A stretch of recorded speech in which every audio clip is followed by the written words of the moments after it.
Please सब channel को subscribe और शेयर करें। वह तो जो सो आम लोगों का है, जो अपने रिटायरमेंट के बाद या अपने भविष्य का ख्याल कर कर जो LIC में जमा किया जाता है या बैंकों में रखा जाता है, उनका पैसा बुड़ गया।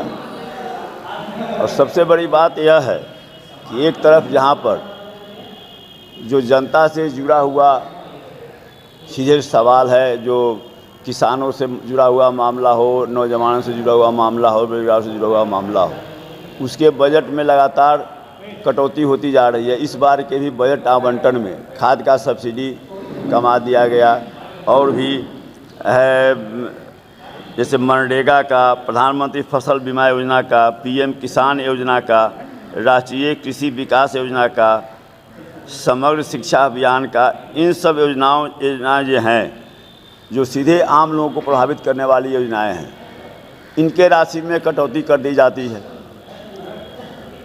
दूसरे तरफ जो है सो 72,000 करोड़ रुपया जो अडानी के यहाँ बकाया था, उसको जो है सो बट्टे खाते में डाल दिया गया है। बट्टे खाते का मतलब होता है वह घुमा फिरा के माफ़ करना ही माना जाता है। मतलब कि उसको खाते को डाल दिया गया, वह माफ़ नहीं हुआ, लेकिन व्यवहार में वह माफ़ी का ही दूसरा रूप है जो बट्टे खाते में डाल जाता है, जिसको अंडरराइट कहते हैं।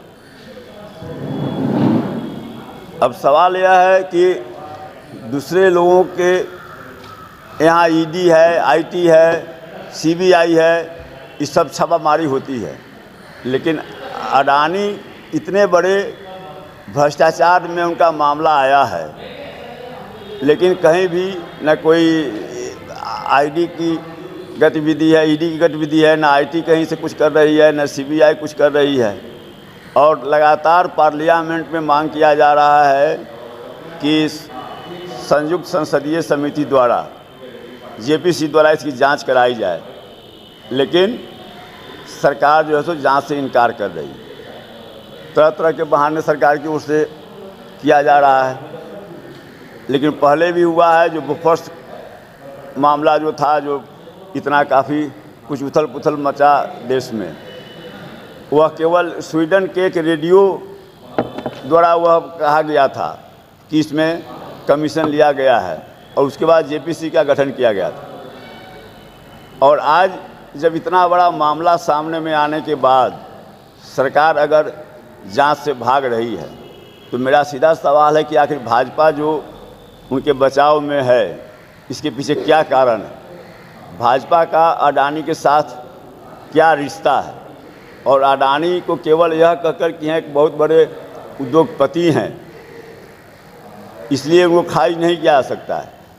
चूँकि देश का पेट्रोलियम हो गया, कोयला खदान हो गया, बल्कि यहाँ तक कि इजराइल के साथ जो रक्षा उपकरण का जो बनाने का जो समझौता हुआ है, इन सारे चीज़ जो है सो अडानी के हवाले कर दिया गया है।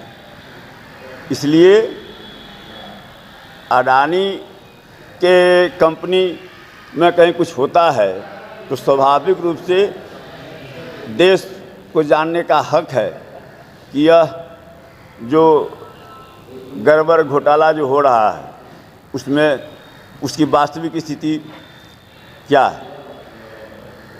और जिस ढंग से भाजपा बचाव में है, केंद्र सरकार बचाव में है, लेकिन आज विश्व के सामने कहीं न कहीं देश की प्रतिष्ठा धूमिल हुई है।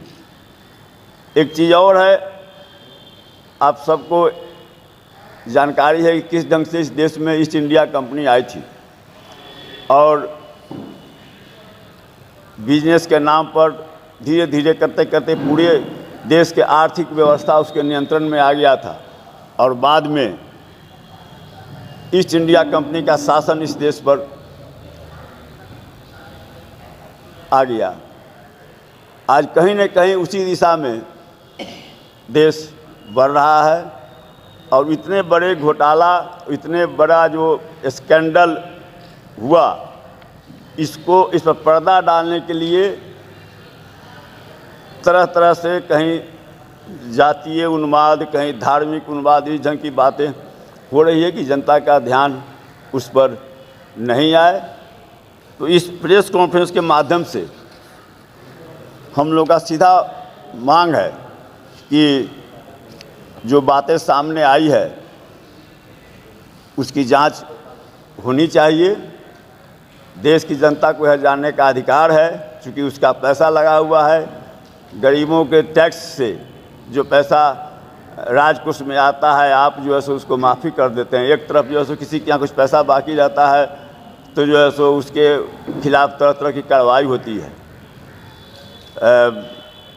ईडी जो है वह कहाँ से किसके पास पैसा आया, केवल स्वतः संज्ञान लेकर कार्रवाई करती है, छापामारी करती है, रेड करती है, सब करती है। लेकिन इतना बड़ा मामला सामने आने के बाद आखिर वह जो बेनामी कंपनियां हैं किन लोगों का है, उन बेनामी कंपनियों में किन लोगों का पैसा लगा हुआ है, इसकी जांच होनी चाहिए।